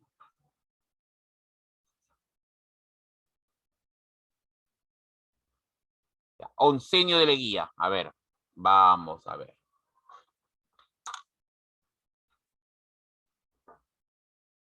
A ver, chicos, vamos a ver. Un ratito. Ok, ahora sí. A ver, ¿qué pasó en el gobierno de este hombre? Augusto B. Leguía llamó a su gobierno la Patria Nueva. Ese fue el nombre que le da Leguía a su gobierno.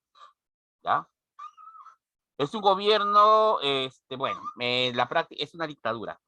Es una dictadura civil. ¿Ya, chicos? Es una dictadura civil. No es una dictadura militar. Leguía llega al poder tras el golpe de Estado, luego de tumbarse al Congreso, que era pro-civilista y obviamente estaba en su contra. Leguía inaugura un gobierno de cuño claramente autoritario.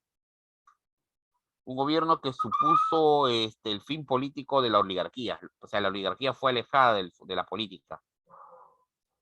Significó el ascenso de la clase media. ¿Ya?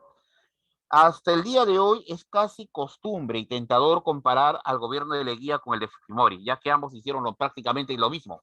Ambos disolvieron el Congreso, ambos convocaron constituyentes, ambos crearon constituciones a su medida, ambos controlaron la prensa, los medios de comunicación, en ambos casos hubo corrupción, en ambos casos hubo conflictos internos que fueron resueltos de la manera no, lo más violenta posible. Los dos generaron, ¿no? Todavía movimientos, ¿no? Tanto en su momento. Cosa curiosa, los dos terminaron en prisión. Bueno, en fin. Eso es el parecido muy interesante, un paralelismo que se suele hacer. Bueno, sigamos. A ver, ya, chicos. Durante este periodo, Leguía estableció un gobierno que tendrá como característica ser una dictadura civil.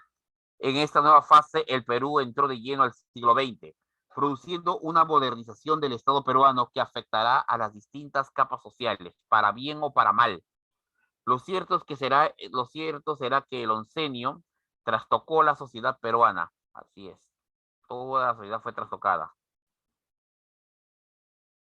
¿Ya? Oncenio, dictadura civil, disfrazada democracia. ¿Ya? El fin de la supremacía política de la oligarquía. Algunas características. El partido civil es desplazado y la clase media asciende al poder.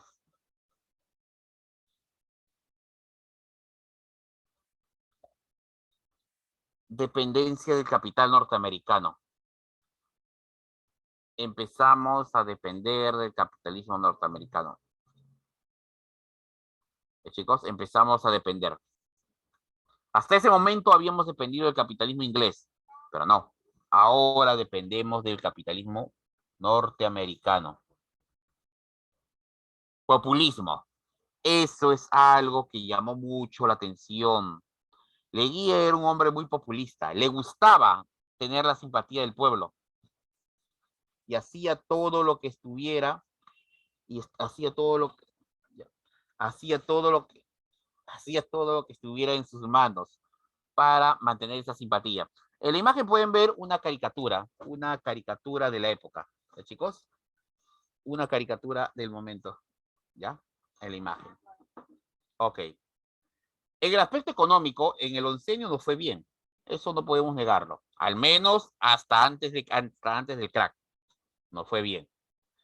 hubo un incremento en la economía. Es que, mi estimado,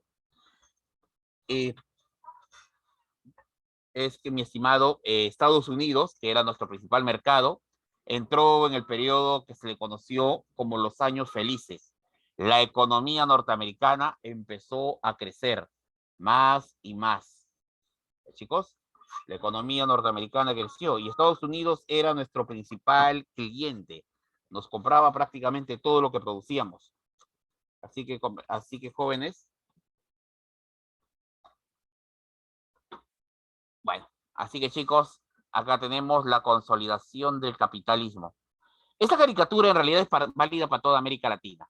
Es como Estados Unidos nos miraba o nos trataba. En este caso se aprecia cómo trataban a Chile. ¿Pueden apreciar? Cómo trataban a Chile. ¿Ya? Ok. La política fue a través del empréstito. Leguía le paraba pidiendo dinero a los gringos, a los norteamericanos a cada rato, a diestra y siniestra. Para que entienda la diferencia. En 1919, cuando Leguía asume el mando, Perú le debe 25 millones de dólares a Estados Unidos. Para 1919, para 1929, 10 años después, a Estados Unidos les debemos 2.121 millones de dólares. ¿No? Prácticamente la deuda se ha multiplicado por 10, ¿no? Por 100, dirá, se ha multiplicado prácticamente. Así era el gobierno de Leguía. Pero la pregunta es, ¿por qué los norteamericanos nos daban tanto dinero? Así de fácil. Perú levantaba la mano y decía, necesito dinero, y el dinero llegaba de inmediato. Lo que pasa, mi estimado, es que teníamos aval. Nuestro aval estaba en la minería, la Cerro Pasto Corporation. Ellos extraían el mineral, y ellos sabían que había más mineral en todo el Perú. Así que tranquilos, podía el Estado peruano, si el Estado peruano llegara un momento que no podía pagar, tranquilos, los minerales lo podían hacer por ellos. Petróleo. El petróleo, recuerde que siempre fue vital, la IPC. Y también había industria textil, la Grace and Co, ¿no? Y la Duncan Fox.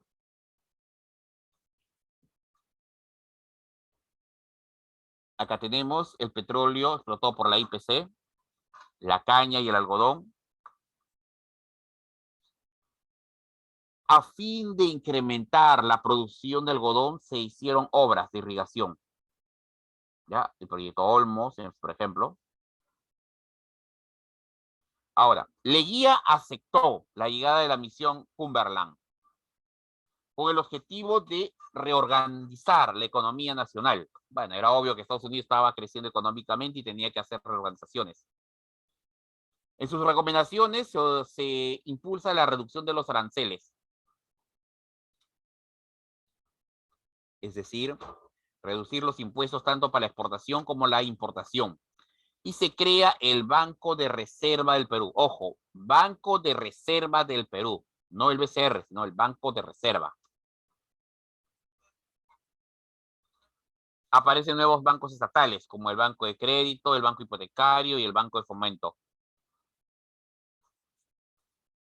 En el aspecto social, se celebra la independencia, 1921, primer centenario, ¿no? Y también se recuerda la batalla de Ayacucho.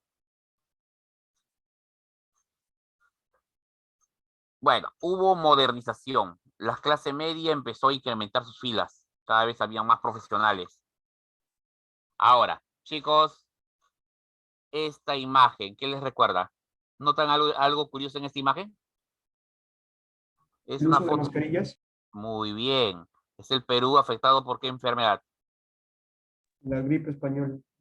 Ese es 1920. Esta foto fue de 1921. ¿Ya? Hace 1921, 1922. Puedes observar a los limeños abordando el tranvía. Abordando el tranvía. Se dio esos casos. La primera pandemia, gripe española, 1919, la vida de los limeños cambió. Este es una especie de hospital montado provisionalmente para atender a los pacientes. ¿Ya? Muy bien, chicos. Una foto de la época, ¿no? Desde que hasta el gato está usando mascarilla, ¿no? Pues su cara, bro, si no es su cara el gato, parecía. Bueno, en fin, hubo muchos problemas. Se crean nuevas urbanizaciones como Santa Beatriz, Jesús María, San Isidro y Lince. Ahora, volviendo a Leguía era un hombre muy populista. Le gustaba, como te dije, tener el aprecio de la población. Le gustaba agradar a la población. Leguía se, Leguía se autoproclamó protector de los indios. ¿Ya? Tomó algunas medidas, como crear la sección de asuntos indígenas en el Ministerio de Fomento. Se reconoce la propiedad colectiva de la tierra, es decir, se reconocen a las comunidades indígenas. Ese es el mayor logro de la época de Leguía. Las comunidades indígenas fueron reconocidas. Hasta ese momento ningún presidente lo había querido hacer y por esa razón le quitaban tierras a los indios. Pero ahora, dado el reconocimiento legal, las comunidades podían luchar por sus tierras. ¿Ya? Bueno, hubo una ley, bueno, no sé si se nota aquí, la ley de conscripción vial. Apareció esa ley. Durante el oncenio se decretó la ley de conscripción vial. El pueblo la apodó la mita republicana, que consistía en que todo varón estaba obligado a trabajar por un par de meses en toda su vida en la construcción de carreteras. Leguía consideraba que las carreteras eran el futuro. Él consideraba. El problema, chicos, es que esta ley pronto se convirtió en ley de vagancia. Ese fue el problema. ¿Ya? Esta ley pronto se convirtió en ley de vagancia.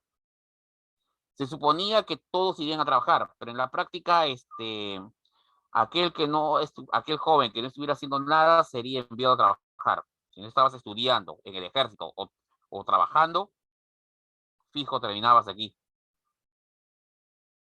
Se produce la migración japonesa al Perú. Los japoneses llegan a vivir en el Perú en aquella época. En el aspecto económico, Leguía había establecido una constitución. Vamos a ver algunos hechos. Promulgación de la Constitución de 1920, que estableció un periodo presidencial de 5 años. La renovación integral del Parlamento en paralelo a la presidencial. Y la no reelección. Esa fue, y por eso que él se parece mucho a Fujimori. En la Constitución del 93, al inicio, prohibía la reelección, pero luego con unas maniobras lo permitió. Busca la participación política de los sectores sociales marginados, clase media y el pueblo. Se expandió la burocracia estatal. Se abrió las puertas al capital extranjero, léase estadounidense. Ya. Leguía fue adulado bastante, lo apodaban el gigante de América.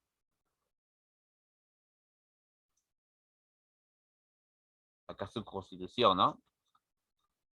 ¿Ya? La patria nueva. Ahora, ¿qué otros hechos más resaltantes se dan en el gobierno de Leguía? A ver, ¿qué otros hechos más resaltantes? Ups, disculpen chicos, hemos salido de la pantalla. A ver, voy a colocarlo de manera escrita. ¿Qué hechos resaltantes se dan en el gobierno de Leguía? A ver, vamos a ver. A ver. Esto lo voy a escribir aquí en la pantalla. Otros hechos. A ver.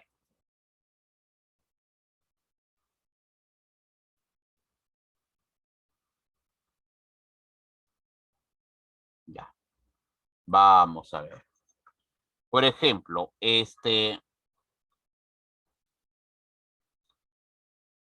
nuevos grupos políticos. Profesor, no está compartiendo pantalla. Ah, ups, disculpen.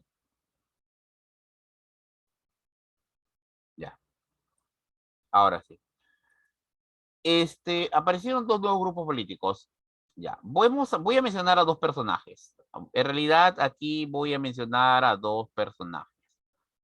El primero de ellos tú lo debes conocer. José Carlos Mariátegui. José Carlos Mariátegui. Una pregunta, mi estimado. Y el otro, Víctor Raúl Haya de la Torre. Víctor Raúl Haya de la Torre. Una pregunta, mi estimado. ¿Has escuchado hablar de los dos? ¿O de alguien? ¿De quién de ellos has escuchado hablar? A ver, Todos. ¿quién me dice? ¿Qué hizo Mariátegui y qué hizo Haya de la Torre? A ver, en pantalla. De José Carlos, ¿no? Muy bien. Vamos a hablar de cada uno de ellos, ¿ya?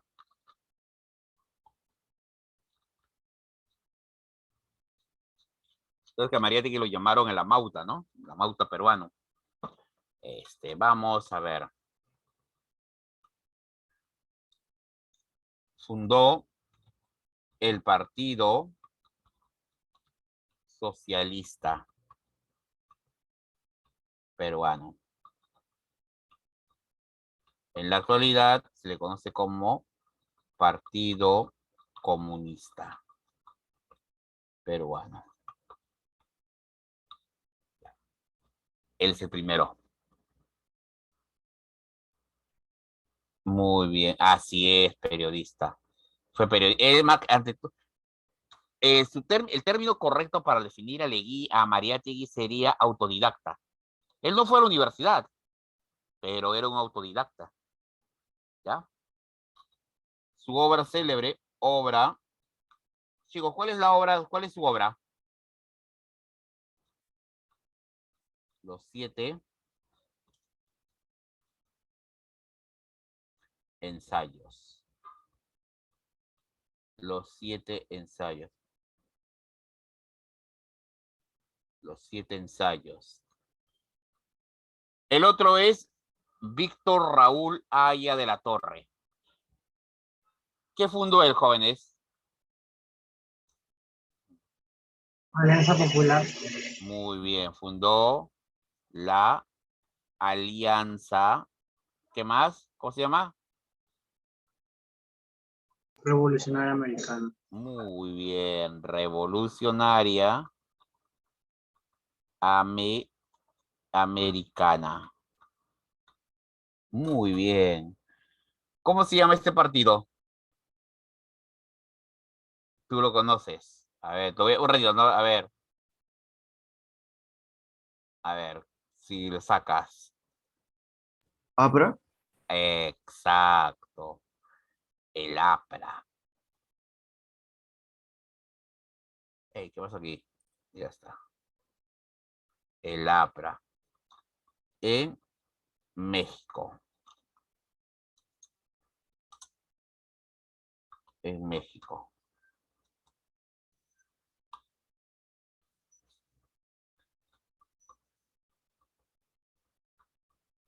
El antiimperialismo y el APRA.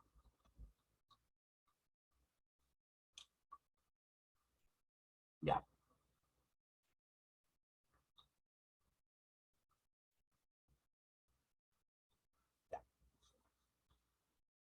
Entonces, ambos eran jóvenes políticos. Eran jóvenes, llamaron mucho la atención. Leguía, para no hacerse problemas con ellos, los mandó a estudiar a Europa, pues, ¿no? Una manera muy sutil de deshacerse de ellos. En la siguiente fase del gobierno, en la siguiente fase que sería el tercer militarismo, sobre todo Haya daría mucho que hablar.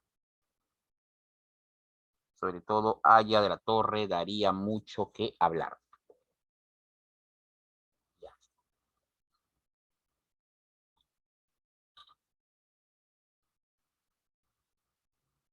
En el aspecto, otro aspecto. A ver, otro aspecto para terminar. En lo cultural, el indigenismo. El indigenismo. ¿Los chicos? Algunas obras en su gobierno. Por ejemplo, la construcción de las avenidas, Progreso, hoy en día Venezuela, Industrial, hoy en día Argentina, ¿ya? Colmena, hoy en día Nicolás de Piérola.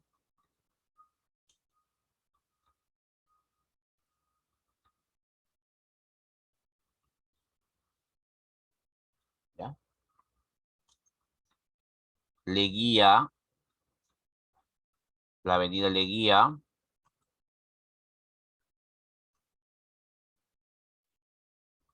Hoy en día avenida Arequipa. Etc. Ya. Final. ¿Cómo termina fin su gobierno? ¿Cómo creen que termina su gobierno, chicos? Final. El crack del 29. El crack del 29 provocó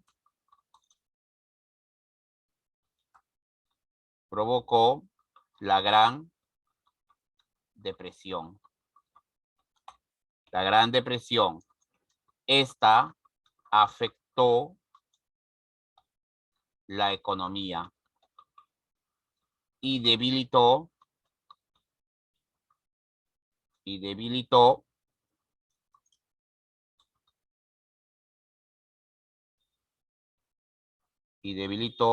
a los gobiernos. A los gobiernos. ¿Ya, chicos?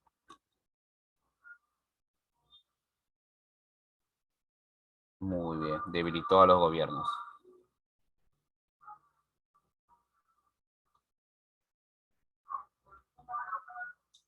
Muy bien.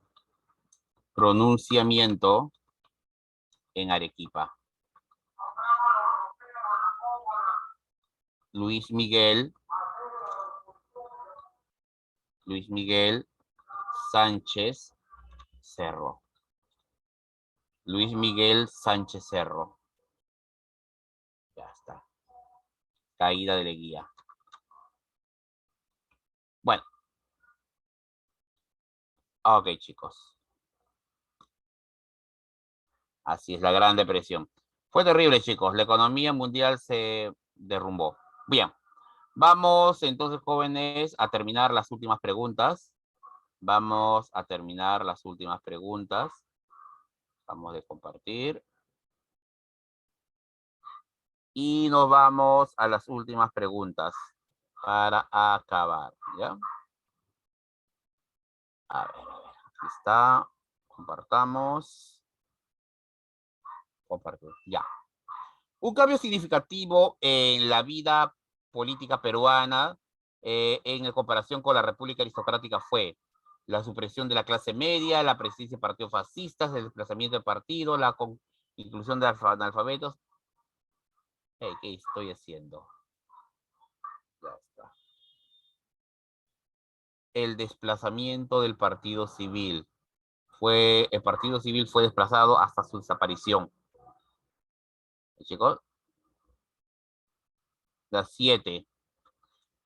El problema indígena fue abordado en diferentes intelectuales, entre ellos José Carlos Mariátegui, en sus 7 ensayos de interpretación de la realidad peruana. ¿Ya? Para este influyente ideólogo, el problema del indio era de qué índole, chicos. Educativo racial, cultural social, étnico racial o económico social. ¿Cuál era el problema del indio? A ver, estamos en el Perú. ¿Cuál crees que haya sido el problema del indio? No, esto es más que todo, el problema, chicos, era más que todo, como todo buen marxista, de índole económico-social. El problema del indio se decía la tierra, no, no era étnico-racial. Sánchez Cerro, el siguiente presidente, Luis Miguel Sánchez Cerro, te cuento, era indígena. Tú lo miras sus fotos, era indígena. Y un aire a Toledo, si tú lo miras bien, tenía un aire a Toledo. Puede ver su foto en internet de Luis Miguel Sánchez Cerro. Ya. El problema era económico, la tierra. Ese era el verdadero problema, las haciendas. ¿Ya?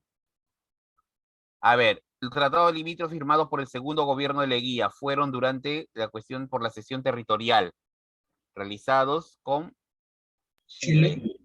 Ajá. Con Chile se hicieron 2 tratados. ¿Con quién va a ir más, chicos? El tratado Radagamio. Chile y Colombia.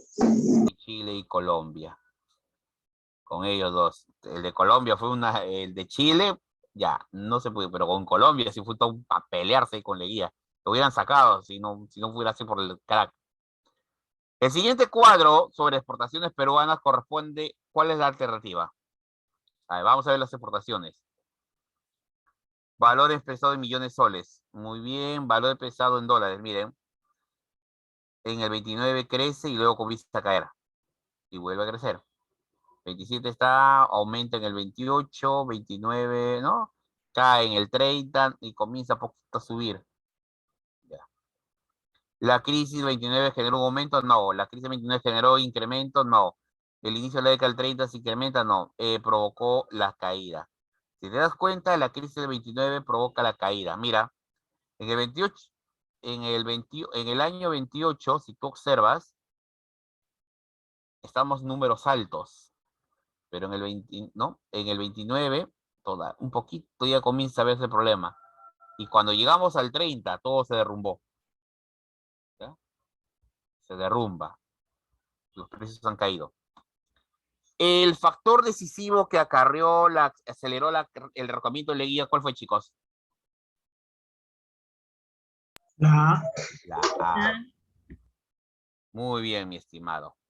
La A. Ok, chicos. Ok, mi estimado alumno, con eso sería todo y con eso damos por terminado el ciclo verano, bueno, al menos conmigo, ¿ya? Fue un gusto haberlos conocido, chicos. Paso a despedirme.